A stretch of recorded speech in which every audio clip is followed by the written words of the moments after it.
Hello बच्चों, स्वागत है आप सभी का आपके अपने परिवार यूट्यूब चैनल एग्जामिनर क्लासेस में। आज हम बार वाले क्वेश्चन का ट्रिक सीखेंगे। ठीक है, कंसेप्ट भी सीखेंगे और क्वेश्चन प्रैक्टिस भी करेंगे। इससे क्या होगा कि आपका कंसेप्ट तो क्लियर होगा ही, कॉन्फिडेंस भी बढ़ेगा।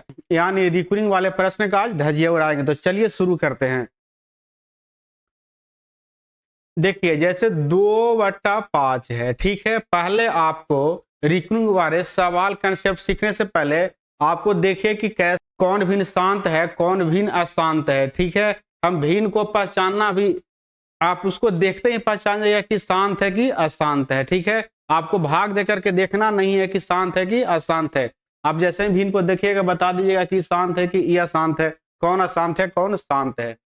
चलिए, जैसे इसको हम भागा देंगे, 5 से भागा देंगे 2 में, तो आ जाएगा 0.4। आपको तो भागा देना आता ही होगा।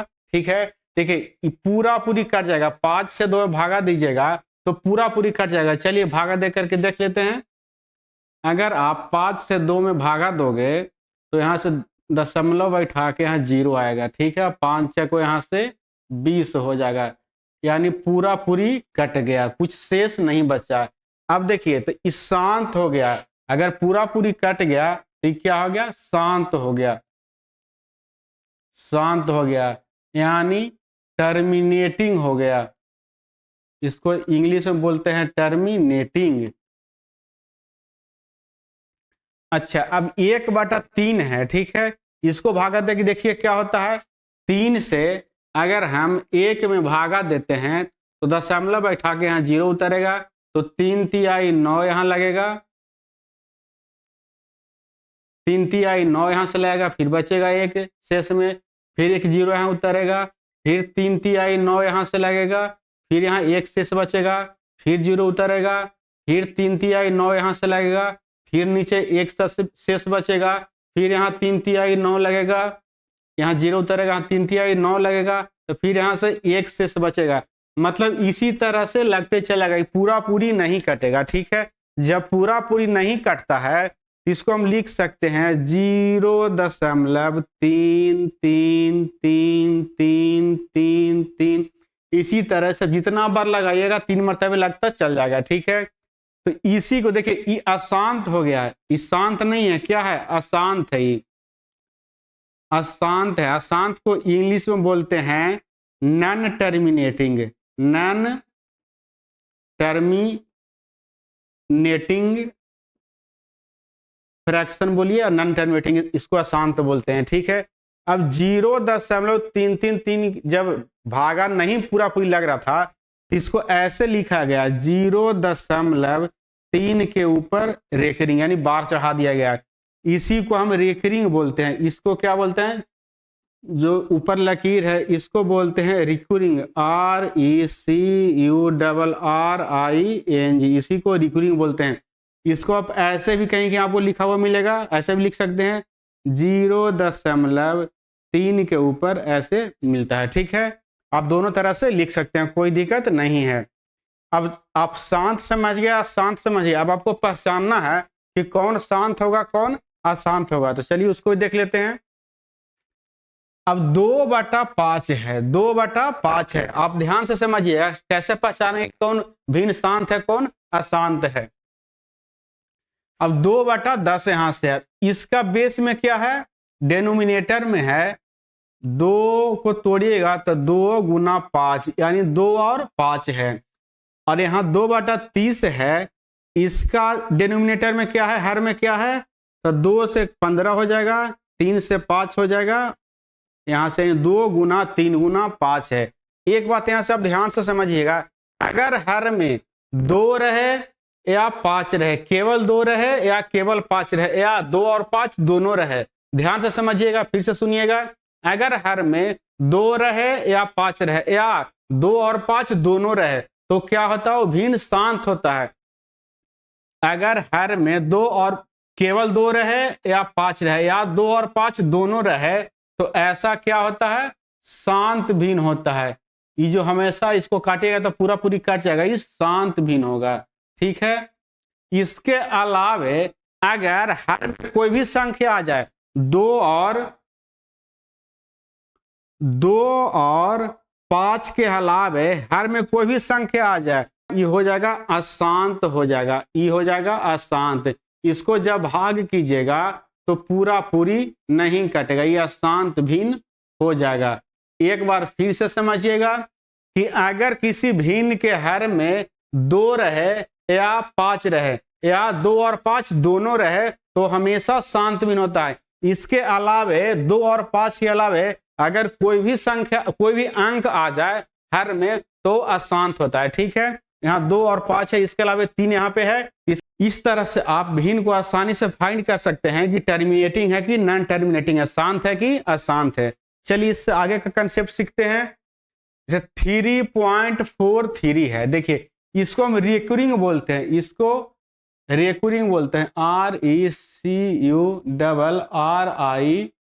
इसी को बार भी बोलते हैं, इसी को हिंदी में बार बोलते हैं। ठीक है, अच्छा देखिए दशमलव के बाद अगर ऊपर लकीर रहे, ऊपर लाइन रहे, कोई अंक के ऊपर 1 अंक पे रहे या 2 अंक पे रहे, चाहे जितना भी अंक पे रहे, उसको रेकरिंग यानी बार बोलते हैं। दशमलव से पहले अगर किसी संख्या पे ऊपर रेखा है यानी लाइन है तो इसको बोलते हैं मैंटीसा, MANTISA,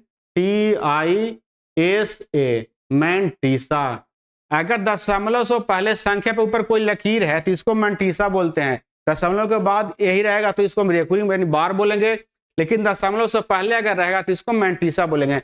मैंटीसा जो है दशमलव से पहले सभी अंकों पे रहता है। ठीक है, जितना भी अंक रहेगा मैंटीसा अगर है तो सभी अंकों पर रहेगा, चाहे दशमलव से पहले 1 अंक रहे, चाहे दशमलव से पहले 5 अंक 6 अंक कुछ भी रहे, अगर मैंटीसा लगेगा तो सभी अंकों पे लगेगा, किसी एक अंक पे मैंटीसा नहीं लगेगा। और एक नहीं तो 1 पे भी लगता है, 2 पे भी लगेगा और 3 पे भी लग सकता है।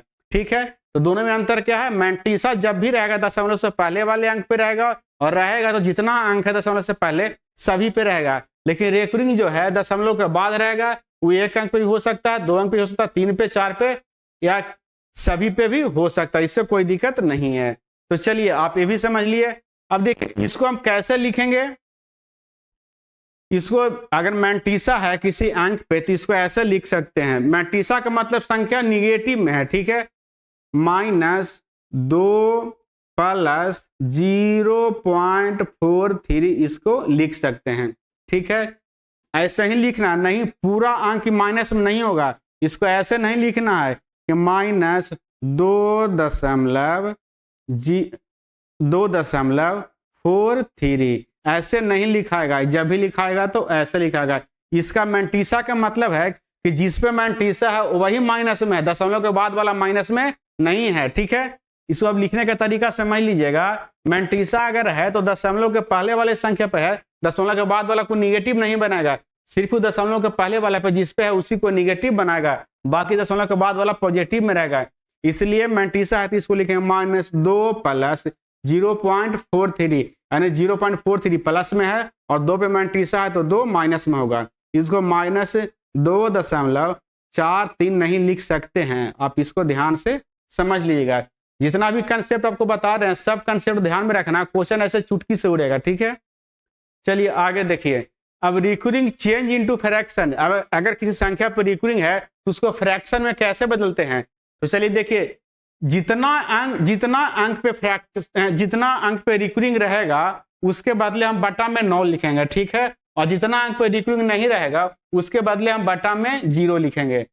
अब यहाँ देखिए 4 1 दशमलव के बाद सिर्फ 1 अंक है और इसी पे रिकरिंग है, इसको कैसे लिखेंगे, तो लिखेंगे 4 और जितना अंक पे रिकरिंग है उसके बदले बटा में हम 9 लिखेंगे। चलिए इसको समझिए, ज्यादा क्लियर होगा। अब देखिए इसको है 4 2 3। ठीक है, इसको ध्यान समझिएगा, 4 2 3 है, 2 अंक पे रिकरिंग है तो नीचे बटा में 2 को 9 हम लिख लिए। अब 1 अंक पे रिकरिंग नहीं है तो जिस पे रिकरिंग नहीं होगा दशमलव के बाद वाला पे केवल, दशमलव के पहले वाला के नहीं बता रहे हैं, दशमलव के बाद वाला जितने अंक पे रिकरिंग नहीं होगा उसके बदले हम 0 लिखेंगे। तो यहाँ दशमलव के बाद 1 अंक पे रिकरिंग नहीं है तो यहाँ 1 0 हम लिखे। अब देखिए एक प्रोसेस इसमें और है कि दशमलव के बाद चाहे पहले जितना अंक पे रिकरिंग नहीं है सभी को हम घटा लेंगे। तो देखिए कितना अंक पे रिकरिंग नहीं है, 0 और 4 पे रिकरिंग नहीं है, तो यहाँ से 0 और 4 हम घटा लेंगे। अब यहाँ से घटा लिए तो कितना हो जाएगा, 423 में से 4 घटाइएगा तो 419/990 हमारा आंसर है। ठीक है, उसके बाद देखिए 2.4325 है, तो लिख लीजिए 2435। हम क्या बताए अभी कि जितना अंक पे रिकरिंग है उतना हम नीचे 9 लिखेंगे, तो 2 अंक पे रिकरिंग है तो यहाँ से 2 अंक पे रिकरिंग है तो 2 को यहाँ 9 लिख लिए, 3 और 5 पे रिकरिंग है तो 2 अंक के बदले हम 2 को 9 लिख लिए।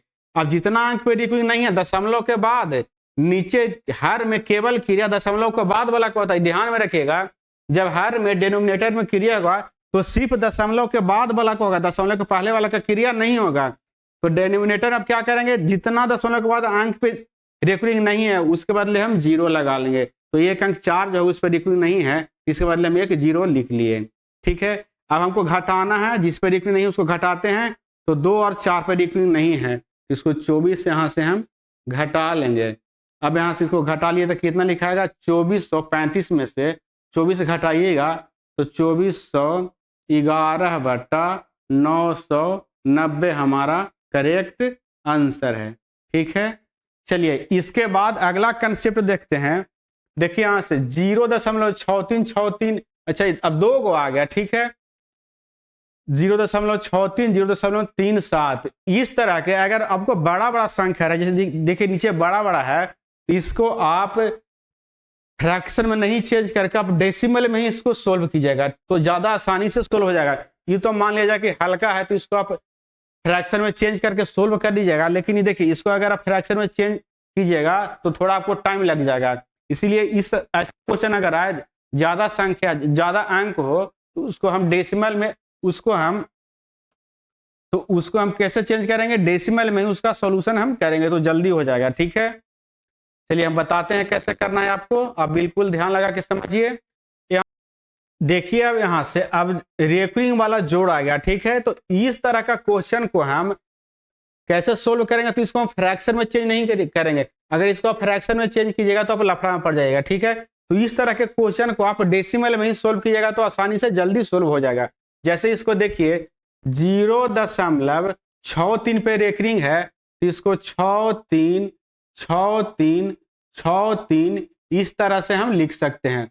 उसके बाद क्या है 0.37 है तो 0.37 पे रिकरिंग है तो 373737 रिपीट होगा, ऐसे लिखा जाएगा। अब इसको जोड़ना है। ठीक है, जोड़ना है तो कैसे जोड़ेंगे, 7 3 10 के 0, 9 1 10 के 0, 7 3 10 1 11 के 1, 6 3 1 10 के 0, 7 3 10 1 11 के 1, 6 3 9 1 10 के 0, 1 आ जाएगा दशमलव के एक साइड। अब देखिए यहाँ भी 2 अंक पे रिकरिंग है, यहाँ भी 2 अंक पे रिकरिंग है, तो जो हमारा आंसर होगा उसे भी दशमलव के बाद 2 अंक पे रिकरिंग रहेगा। यहाँ दशमलव के बाद कोई भी अंक बिना रिकरिंग के नहीं है, यहाँ भी दशमलव के बाद कोई भी अंक बिना रिकरिंग के नहीं है, तो हमारा आंसर में भी दशमलव के बाद कोई भी अंक बिना रिकरिंग का नहीं रहेगा। इसको कैसे आंसर लिखिएगा, तो 1 देखिए यहाँ से 0 1 0 1, इधर भी अगर रहता यहाँ 3 रहता, यहाँ 7 रहता तो यहाँ भी 1 होता और यहाँ भी 0 होता है, यानी 0 1 0 1 रिपीट कर रहा है। इसका मतलब है कि अगर 0 1 0 1 0 1 रिपीट कर रहा है तो 0 1 पे रिकरिंग चढ़ेगा, बार चढ़ेगा, यही हमारा आंसर हो जाएगा। ठीक है, चलिए इसको समझिए। इसको कैसे लिखेंगे, तो 0.34, देखिए यहाँ 6 7 रिपीट कर रहा है तो 6 7 6 7 6 7 इसी तरह से आप लिख लीजिए। अब देखिए इसी तरह से आप लिख लीजिए। उसके बाद कितना है 0.13, यहां से 3 देखिए 33 यहाँ से रिपीट कर रहा है तो यहां से लिख लीजिए 3 3 3 3 इसी तरह से ही रिपीट कर रहा है। अब इसको जोड़ दीजिए, जोड़ है तो ठीक है, 7 3 10 के 0, 9 1 10 के 0, 7 3 10 1 11 के 1, 6 3 9 1 10 के 0, 7 3 10 1 11 के 1, 6 3 9 1 10 के 0, 4 3 7 1 8 और 3 1 कितना हो जाएगा 4 हो जाएगा और दशमलव बैठा के इधर 0। अब देखिए दशमलव के बाद जो है यहाँ भी 2 अंक पे रिकरिंग नहीं है, दशमलव के बाद जो है यहाँ भी 2 अंक पे रिकरिंग नहीं है, यहाँ भी 2 अंक पे रिकरिंग नहीं है। इसका मतलब है कि दशमलव के बाद 2 अंक यहाँ भी छूटेगा। इसका मतलब है कि दशमलव के बाद 2 अंक यहाँ भी छूटेगा। अब देखिए दशमलव के बाद 2 अंक पे रिकरिंग है, यहाँ भी 2 अंक पे रिकरिंग है, तो दशमलव के बाद इसका मतलब है कि 2 अंक पे रिकरिंग होगा। अब देखना है कि आंसर कैसे लिखेंगे, तो आंसर लिखेंगे 0.48। इस पे तो रिकरिंग चढ़ेगा नहीं, हमको 2 अंक यहाँ छोड़ना है, यहाँ भी 2 अंक छूटा है, यहाँ भी 2 अंक छूटा है। अब देखिए 0 1 0 के यहाँ रिपीट कर रहा है, तो 0 1 पे हम रिकरिंग चढ़ा देंगे, यही हमारा आंसर हो जाएगा। चलिए अगर आपको कंसेप्ट अच्छा लग रहा है तो एक लाइक जरूर कर दीजिए। चलिए इसके बाद देखते हैं।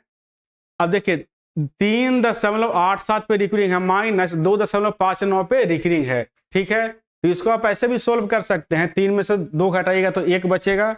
चलिए पहले वो सही सोल्व कर लीजिए, जैसे पिछला क्वेश्चन सोल्व किए। 3.87 रिपीट करा तो 8 7 ऐसे लिख लेंगे। ठीक है, उसके बाद 2.59 यहाँ से रिपीट करा तो इसको ऐसे लिख लेंगे। अब हमको घटाना है तो यहाँ निगेटिव साइन लिख लेंगे। ठीक है, यहाँ हर जगह प्लस दिए थे। ठीक है, अब यहाँ से देखिए घटाइए, इधर से घटाइएगा तो 17 में से 9 जाएगा तो 8 बचेगा। ठीक है, उसके बाद 7 में से 5 जाएगा तो 2 बचेगा। उसके बाद फिर 17 में से 9 जाएगा तो 8 बचेगा। फिर यहाँ से 7 में से 5 जाएगा तो 2 बचेगा। फिर यहाँ 17 में से 8 जाएगा, 17 में से 9 जाएगा तो 8 बचेगा। फिर यहाँ 7 में से 5 जाएगा तो 2 बचेगा। यहाँ दशमलव है तो दशमलव, और 3 में से 2 जाएगा तो 1 बचेगा। अब देखिए दशमलव के बाद 2 8 2 8 2 8 रिपीट कर रहा है, इसका आंसर हो जाएगा 1.28। यहाँ से 2 8 पे बार चढ़ जाएगा, यही हमारा करेक्ट आंसर है। चलिए इसके बाद इसको देखते हैं। यहाँ आप देखिए मैंटीसा आ गया, अब रिकरिंग नहीं है, मैंटीसा है। तो मैंटीसा में क्या बोले थे कि इसका मतलब जिस पे मैंटीसा समझिए वो निगेटिव में है। ठीक है, तो इसको हम ऐसे लिख सकते हैं, -2 प्लस 0.75। ठीक है, इसको हम ऐसे लिख लिए। इसको हम लिख सकते हैं कि -3.7, माफ कीजिएगा, -3 प्लस 0.78 इसको लिख सकते हैं। अब यहाँ से देखिए ये माइनस है, अच्छा बीच में प्लस है, यहाँ प्लस है। अब यहाँ से देखिए सोल्व कीजिए, -2 और -3, -2 और -3 कितना हो जाएगा, तो -2 और -3 कितना हो जाएगा, तो -5 हो जाएगा।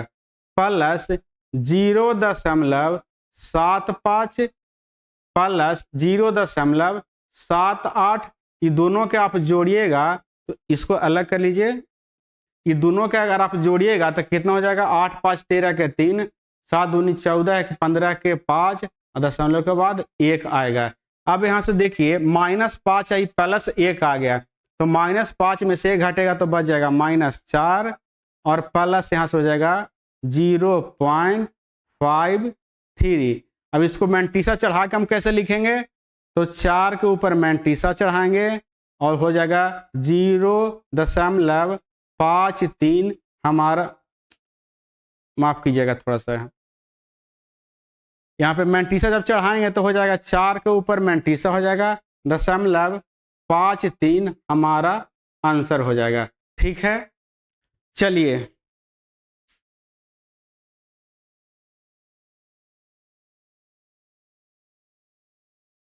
ठीक है, चलिए अब आगे कंसेप्ट समझते हैं। When recurring is on different numbers, अगर समान अंक पे रिकरिंग रहता है तो आसानी से सोल्व हो जाता है, उसमें उतना लफड़ा नहीं होता। लफड़ा इस क्वेश्चन में होता है कि 3 देखिए यहाँ 3 अंक पे रिकरिंग है और यहाँ 2 अंक पे रिकरिंग है। इसको अगर आप फ्रैक्शन में चेंज करके सोल्व कीजिएगा तो इतना भारी मुसीबत में फंसिएगा कि आपसे ही सोल्व होगा नहीं।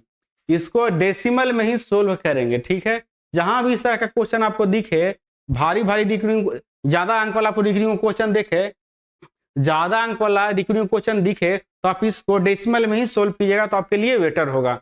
अब देखिए यहां से 3, चलिए कलर चेंज कर लेते हैं थोड़ा।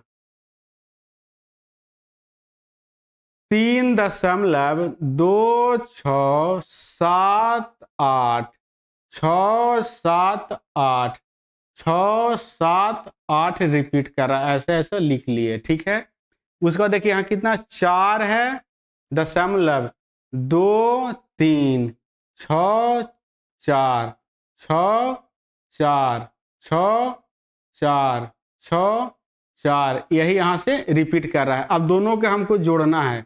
ठीक है, अब इसको जोड़ते हैं तो 8 4 12 के 2 होगा, 7 6 13 1 14 के 4 होगा, 6 4 10 1 11 के 1 होगा, 8 6 14 1 15 के 5 होगा, 7 4 11 1 12 के 2 होगा, 6 6 12 1 13 के 3 होगा, 8 4 12 1 13 के 3 होगा, 7 6 13 1 14 के 4 होगा, 6 3 9 1 10 के 0 होगा, 2 2 4 1 5 होगा, यहाँ से 0.4 और 4 3 7 होगा। अब हमको देखना है कि कितना अंक छोड़ना है, कितना अंक पे रिकरिंग लगाना है। इसमें सबसे भारी लफड़ा उसी में होता है कि कितना अंक छोड़ना है, कितना पे हमको रिकरिंग लगाना है। इसमें कुछ ऐसे पता नहीं चल रहा है कि कितना अंक हमको छोड़ना है, कितना अंक हमको रिकरिंग लगाना है। इसमें आप देखिएगा तो इसमें आपको कुछ भी ऐसे पता नहीं चलेगा। तो इसके लिए एक मेथड है कि कितना अंक पे रिकरिंग है। पहला में देखिए, पहला में 3 अंक पे रिकरिंग है और दूसरा में 2 अंक पे रिकरिंग है। तो दोनों का हम एलसीएम निकालेंगे, एलसीएम निकालेंगे। ठीक है, तो 3 और 2 का एलसीएम हो जाएगा यहाँ से 6। इसका मतलब है कि 6 अंक पे रिकरिंग लगेगा, 6 अंक पर रिकरिंग लगेगा। ठीक है, देखिए पहला में 3 अंक पे रिकरिंग है, दूसरा में 2 अंक पे रिकरिंग है। तो 3 और 2 का एलसीएम निकालेंगे तो 6 होगा। इसका मतलब है कि रिकरिंग 6 अंक पे लगेगा। हमको छोड़ना कितना अंक है, तो देखिए पहला में 1 अंक छूटा हुआ है। ठीक है, पहला में 1 अंक छूटा हुआ है और दूसरा में 2 अंक छूटा हुआ है। देखिए पहला में 1 अंक छूटा हुआ है और दूसरा में 2 अंक छूटा हुआ है। तो जो जिसमें सबसे ज्यादा अंक छूटा है, जैसे यहाँ 1 अंक छूटा है, इसको नहीं लेंगे। जहां मैक्सिमम अंक छूटा है, यानी यहाँ 2 अंक छूटा है, तो 2 अंक छोड़ के रिकरिंग लगेगा। ठीक है, यहाँ 1 अंक छूटा है, यहाँ 2 अंक छूटा है, तो जहां ज्यादा छूटा है उसी को हम लेंगे, यानी 2 अंक छोड़ के रिकरिंग लगेगा। अब यहाँ से देखिए इसको कैसे लिखेंगे, तो 7.50, 2 अंक छोड़ दिए, इस पर रिकरिंग नहीं लगेगा। अब यहाँ से 6 अंक लेना है, यहाँ 3 4 5 6, यानी 4 3 3 2 5 1, यानी इसी पे रिकरिंग लगेगा। 3 3 6 अंक पे रिकरिंग लगे, यानी 7.50433251 हमारा करेक्ट आंसर है। ठीक है, यानी जितना अंक पे पहला में रिकरिंग रहेगा, जितना अंक पे दूसरा में रिकरिंग रहेगा, उसी का हम एलसीएम निकालेंगे, उतना अंक पे रिकरिंग चढ़ेगा। अगर आप समझ गए तो आगे की ओर हम बढ़ते हैं। इसके बाद देखिए, इसका देखिए बेसिक कंसेप्ट है। आप 9th 10th में कैसे पढ़ते थे इसको और अभी कैसे पढ़े, इसको बेसिक में बताते हैं। बेसिक भी थोड़ा समझ लीजिए, आपको समझ में आ जाएगा। जैसे 0.5 है, इसको हमको भिन्न में चेंज करना है, तो सबसे पहले मानेंगे x बराबर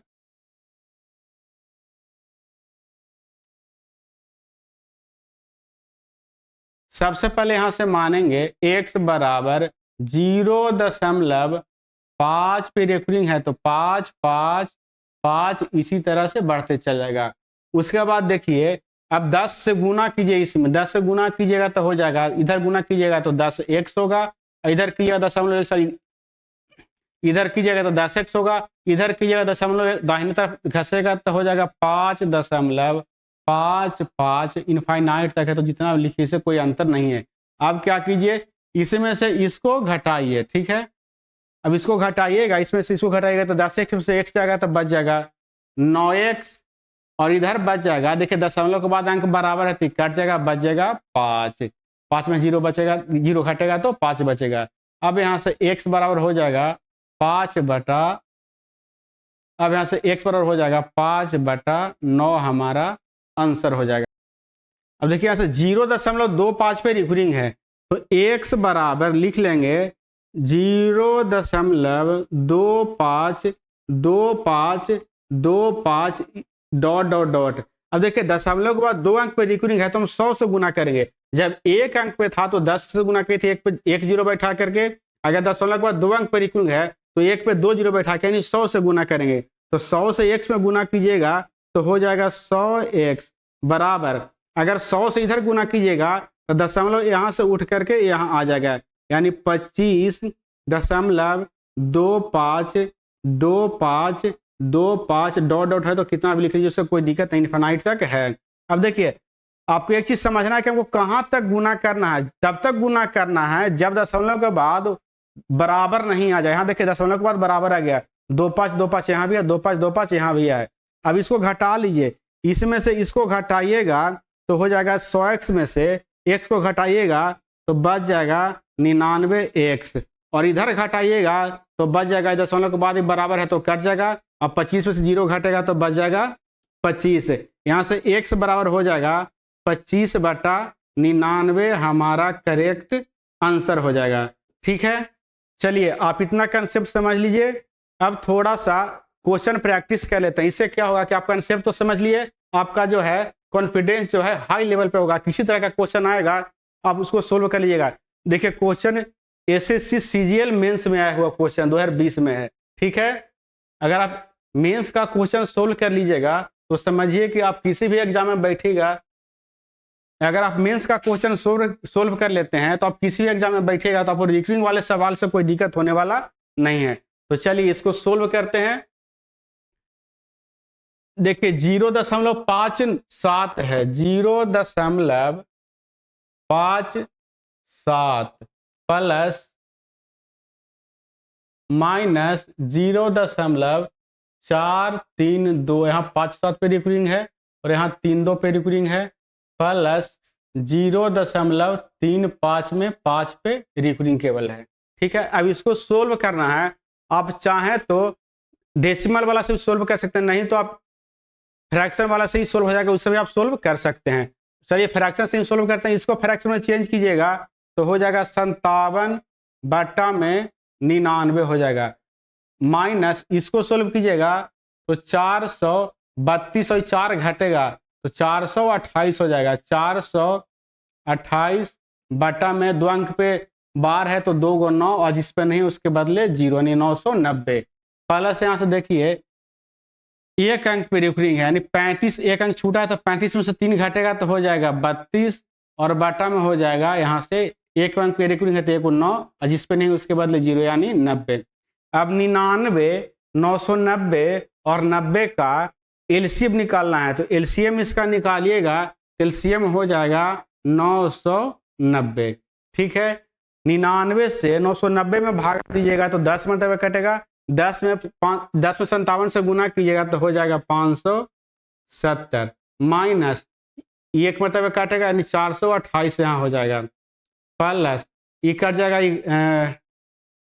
तो 11 मरतबा 11 से 32 से गुना कीजिएगा तो 11 से 32 से गुना कीजिएगा तो 320 और हो जाएगा 32 यानी 352 हो जाएगा। चलिए 352 यहाँ हो जाएगा, 32 में 11 से गुना कीजिएगा 352 हो जाएगा।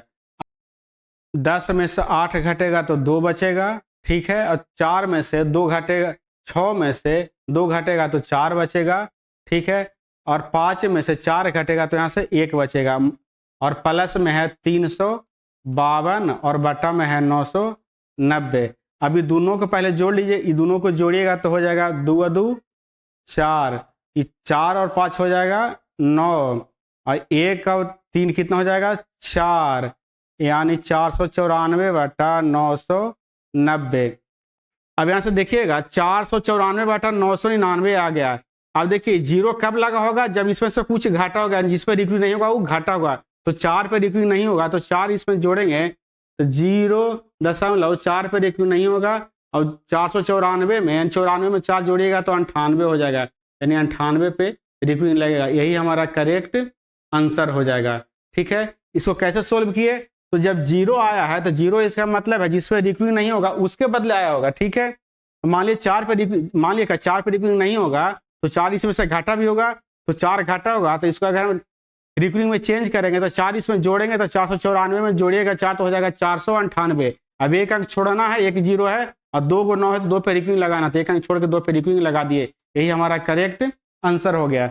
चलिए अब इसको कैसे सोल्व करेंगे, तो 0.1 के ऊपर रिकरिंग उसका स्क्वायर है, तो पहले इसको सोल्व कर लीजिए, इसको कोई दिक्कत नहीं है।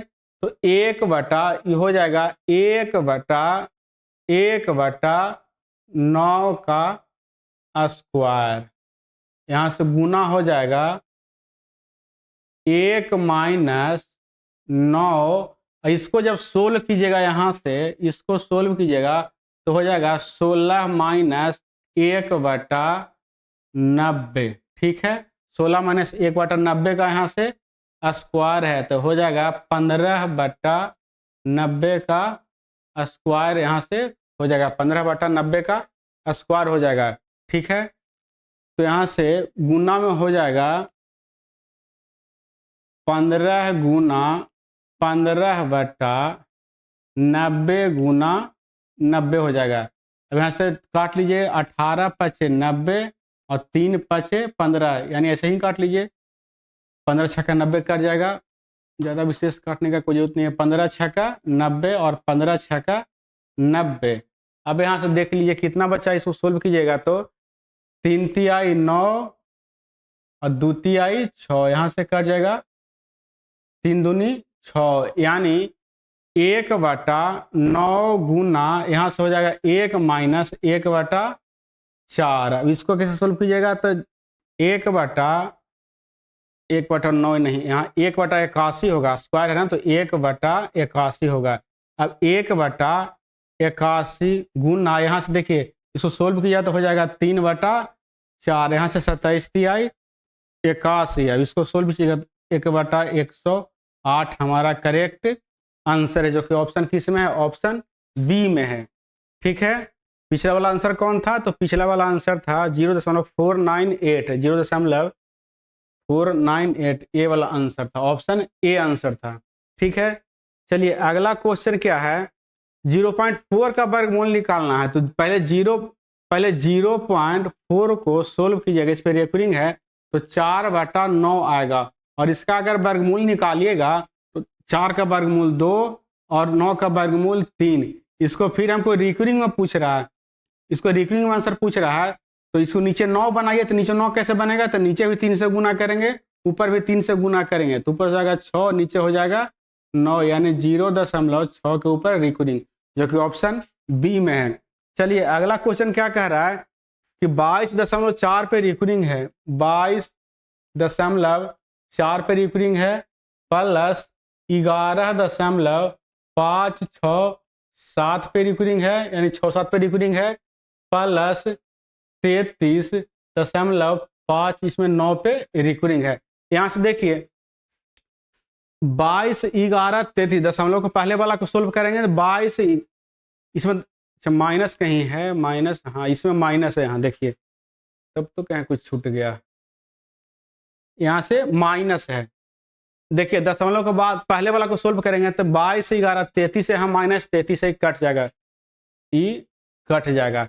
अब बच गए यहाँ से 0.4 के ऊपर बार है, प्लस 0.567 के ऊपर बार है, यहाँ माइनस बच गया 0.59 में 9 के ऊपर बार है। इसको आप सोल्व कर सकते हैं, तो कैसे सोल्व कीजिएगा, 0.4444, इसी तरह से आगे लिख लीजिए। इसको कैसे लिखिएगा, 0.567 ऐसे इधर भी 4 2 और लिख लीजिए, कोई दिक्कत नहीं है। ठीक है, अब पहले इसको जोड़ लीजिए, उसके बाद घटा लेंगे। अब इसको जोड़िएगा तो हो जाएगा 7 4 11 के 6 4 10 के 11 के 1 हो जाएगा, 7 4 11 के 12 के 2 हो जाएगा, 6 4 10 के 11 के 1, 7 4 11 के 12 के 2, 6 4 10 के 11 के 1, 5 4 9 1 10 के 0, इधर आ जाएगा 1। अब माइनस कितना कर रहा है, माइनस कह रहा है 0.59 में 9 पर रिकरिंग है तो 9 रिपीट करेगा, 9 9 9 9 9 रिपीट करेगा।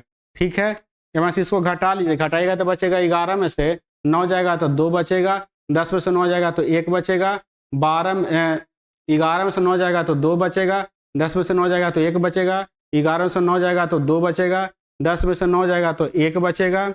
अब यहाँ से देखिए, यहाँ 9 में से 5 जाएगा तो 4 बचेगा, इधर दशमलव के बाद 0 बचेगा। ठीक है, यहाँ 5 चलेगा तो 0 बचेगा। अब कितना बच गया? 0.4। यहाँ देखिए 1 2 1 2 1 2 रिपीट कर रहा है, यानी 1 2 पे रिकरिंग चढ़ेगा। यही हमारा करेक्ट आंसर है। कहीं है 0.4 1 2 पे रेकरिंग, 0.4 1 2 पे रेकरिंग ऑप्शन बी में, इसलिए ऑप्शन बी हमारा करेक्ट आंसर है। चलिए नेक्स्ट क्वेश्चन क्या कह रहा है कि 0.46 में 6 के ऊपर बार है, इसको कैसे सोल्व करेंगे? तो 46 4 के ऊपर बार नहीं है, तो 46 में से 4 घटेगा तो हो जाएगा 42, 42/90, 42/90 प्लस में हो जाएगा 723 में 23 के ऊपर बार है, 7 के ऊपर बार नहीं है, तो 723 में 23 घटेगा तो 716, तो 716/990 माइनस यहाँ हो जाएगा 39 में से 3 घटेगा तो 36/90, 36/90 गुना हो जाएगा 7/9, 9 चको 36, यहाँ से काट लीजिए। अब 90 990 और 90 का एलसीएम 990 होगा, 990 होगा। यहाँ कटेगा 0, 11 मरतबे, तो 11 से 420 में 11 से 42 को गुना कीजिएगा तो 420 और 42 यानी 462, यानी 462 और प्लस, इसको यहाँ लिखना छोड़ दीजिए, यानी 462 ई हो गया। ठीक है, अब यहाँ से देखिए इसमें जुटेगा 716, 990 से 990 भाग दिएगा तो 1 मरतबे कटेगा, 1 में 716 गुना हो तो 716, यानी 716 यहाँ जोड़िएगा तो हो जाएगा 8, यहाँ से हो जाएगा 7, यहाँ से हो जाएगा 11, 1178 और यहाँ 7 को 28, 28 और 90 से भागा दीजिएगा 9 से 90 में तो कटेगा 11 मरतबे, 11 में 28 से गुना कीजिएगा तो 280 और प्लस 28 यानी 308 होगा। इसमें से 308 घटाइएगा तब बच जाएगा यहाँ से 0 और यहाँ से बच जाएगा 7 और यहाँ से बच जाएगा 8, यानी 870, यानी बच जाएगा 870, तो 870/990, 0 से 0 कट गया, हो गया 87/99। अब इसको लिख सकते हैं 0.87 के ऊपर बार, यानी ऑप्शन बी हमारा करेक्ट आंसर है। तो चलिए आज का सेशन यही समाप्त होता है। अगर आपको अच्छा लगा तो हमारा चैनल एग्जाम क्लासेस को लाइक शेयर